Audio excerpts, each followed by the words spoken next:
Now, a great way to work off that shepherd's pie is to head over to Cortlandt Park. It's the 4th largest park in New York City, and with everything from hiking to basketball, baseball, and even a museum where George Washington slept a few times, all under the canopy of 80,000 trees. During the 1800s, an influx of Irish workers were hired to build Cortlandt Park's aqueduct and the Croton Reservoir.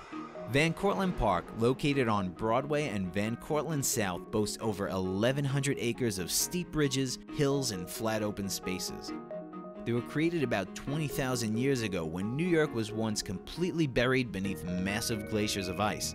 Once the ice receded, it left behind the beautiful VC Park and plenty of history too. So I'm here with Margot Perrin, the Parks Administrator at Cortlandt Park. Margot, thanks for having us. Tell us a little bit about the area that we're in now. I mean, you could step into this area and really feel like you're nowhere close to New York City. We're actually at the very northern border of New York City, just by Yonkers. And our forests are one of our treasures here. People come to this park for 2 main reasons. One is for the nature here. Tremendous acreage, tremendous habitat here. We have weekly birding programs. There's chipmunks that just ran by your foot. I saw one. I did. There's possum, there's raccoons, and the other is sports. I know one of the things that you're most passionate about is the new conservancy that has started here at the park. Yes, tell us a little bit about that. I'm proud to wear my badge. It's a great one. Yeah, there's so much that we can do in this park, and we aspire to be similar to the conservancy in Central Park. We're looking to make things better. These parks can survive, but in order for them to flourish, they really need the help, the additional help of the community. Oh, absolutely. Parks Department has 2 main standards that we have to keep for every park, and that is to be safe and clean. And the Conservancy wants to take it even further and raise the standard to making it beautiful, making it a destination for people to come to. Now we're going to hop in a Parks Department truck and check out some beautiful spots in this park. Let's go. All right. Over at the parade ground and Indian Field is where the Palayo and Lenape Indians settled and also searched the forest for nuts, fruits, and edible plants. Margot, tell us about our first stop here today. We're at the parade ground. It's 65 acres, and right now we use it for playing fields. Behind me is the house of the Cortlandt family. It's the oldest building in the entire Bronx, and George Washington really did sleep there a couple times. Huh? Yeah. This is called the parade ground because George Washington brought his troops here. Now it's beautiful green grass. This is a very new renovation, and there's 20 athletic fields here. We're kind of a sports mecca for 2 sports. Cricket, we've got the most cricket fields in one park, 11 cricket fields, and then cross-country running. If you know a cross-country runner, they know of Cortlandt Park. What circles the parade ground is called the Flats, and that's a 1.5 miles. Now this new grass, I mean, this looks like really nice shag carpeting.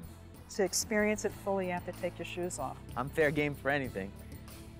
Now, being a city boy, I don't experience all that much grass under my feet, but this is incredible. So it's on to the next place? Yep. All right, let's go. I'll put these on later.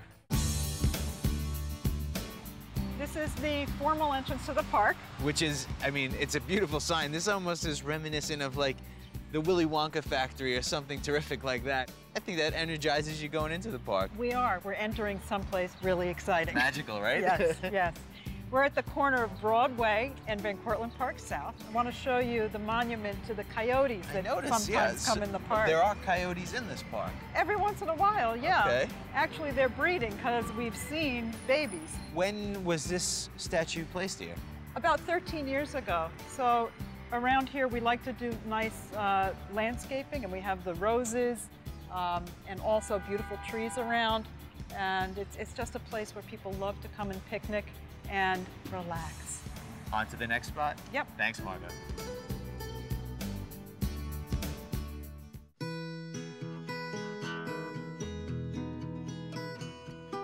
We're in the Chandler Recreation Area. It's a picnic area, just newly renovated.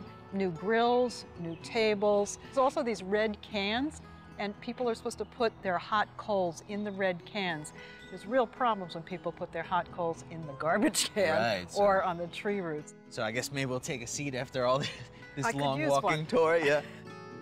And if the park's natural features and rich history aren't enough to make you forget you're in the Bronx, you can go fishing in Van Cortlandt Lake.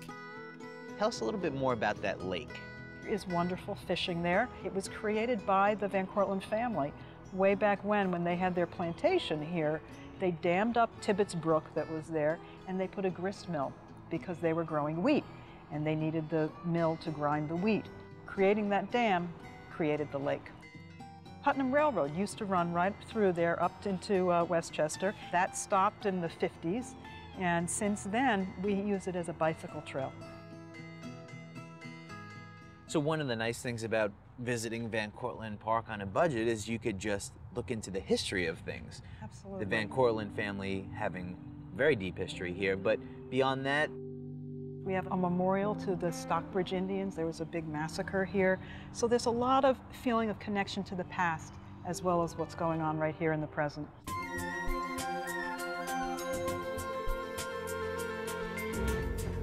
Where do we find ourselves now, Margot? We're at the stadium, Van Cortlandt Stadium. And this was built in 1939. It was completed, and it was a structure put here by Robert Moses, and we love it. It's got nice architectural details to it. It's got great character to it. It does, it does. And it also seems to be a bustling hub of activity. Oh yeah. It's actually a complex here, so we've got 3 baseball fields behind us. We've got a running track behind us with a rubberized track. Even the backside of the stadium serves a purpose. It's got handball walls on it, which I thought was really neat, and then you have the basketball courts back there. This is one of the big hubs. Yeah, I think the parade ground is a huge hub, and then here you've got different kinds of sports all happening.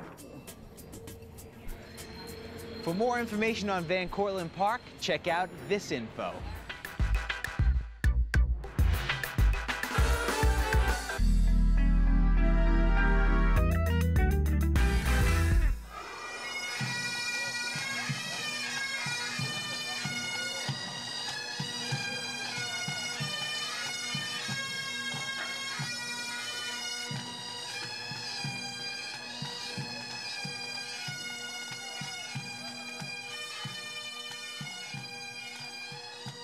Keeping the heritage alive is definitely a priority here in Little Ireland. And just steps away from Van Cortlandt Park, there's a stadium that brings out the Irish spirit in everyone. I'm headed to Gaelic Park, located at 4000 Corlear Avenue, adjacent to Van Cortlandt Park. This is where the Irish community proudly keeps their unique sport of Gaelic football alive. Played with a ball much like a volleyball, Gaelic football has been arousing Irish passions for a long, long time. It became popular in Ireland as early as the 16th century. Back then it was a rather unorganized sport, and competitions weren't between teams, but rather between towns. It's simple, the team with the most goals win. Got that? I'm here now with Noel Maloney, the vice president of the New York finest Gaelic club. Real important day, it's NYPD versus FDNY Gaelic football. Tell me about the matchup. Well, basically we play a couple of rival games throughout the year, 2 matches every year. We play against the fire department for charities. Our charity this year happens to be a police officer who was seriously injured. It's not job related, so the money that we make here on any donations that's given to us goes directly to support his issue with his family. The fire department play for their charity, and any game money that's collected at the door gets split between both issues. When did it get its start here with the NYPD? Back in 1969, it was started by a couple of guys that played for local teams. They wanted to get together for some camaraderie. They played against sanitation, fire department. Most of our fathers played in those games back in the 60s. We reestablished the team, and we came up with a motto to keep the heritage alive. Keeping the heritage alive, we're getting kids to play football. We're keeping the sport going. It's a great sport from Ireland. We have the charity matches not only against the fire department, but we also play international tournaments. We played against the police service in Northern Ireland, London Metro, and the Dublin Garda. It seems a little like rugby, but I don't know much about soccer, rugby, or Gaelic football, so tell me the differences. It has a combination of soccer skills, where the guys have to be extremely agile. The goalie has to protect that goal. Similar to soccer, he can come out to a certain area to kick out the ball. The one difference is we can handle the ball in our hands. You can run 3 steps. You have to either punch the ball forward or kick the ball. You can't travel any further than that. That ball then goes hopefully to one of our players who tries to put it up above the uprights.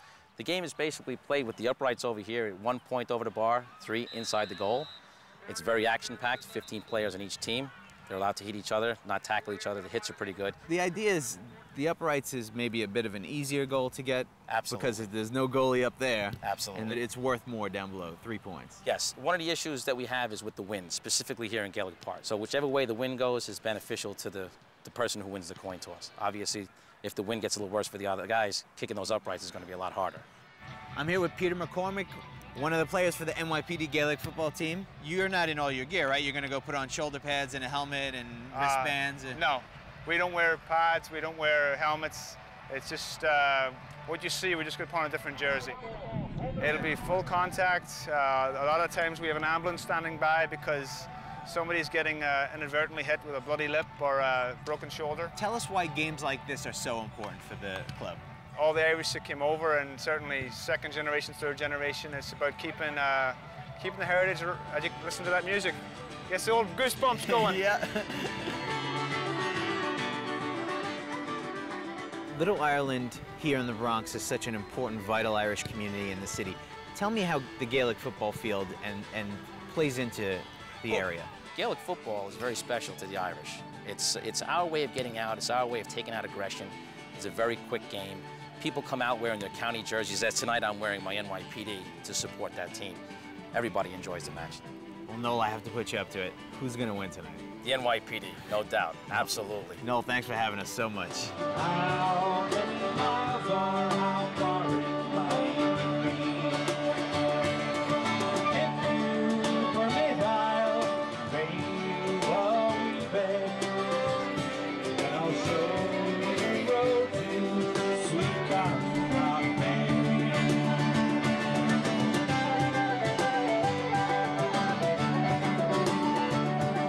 Today's game was a special charity event, and it will cost you a donation, and all proceeds go to help an injured officer and his family. But you can come see the New York's finest play here in Gaelic Park for $5. And for more information on the New York finest Gaelic Football Club and Gaelic football, check this out.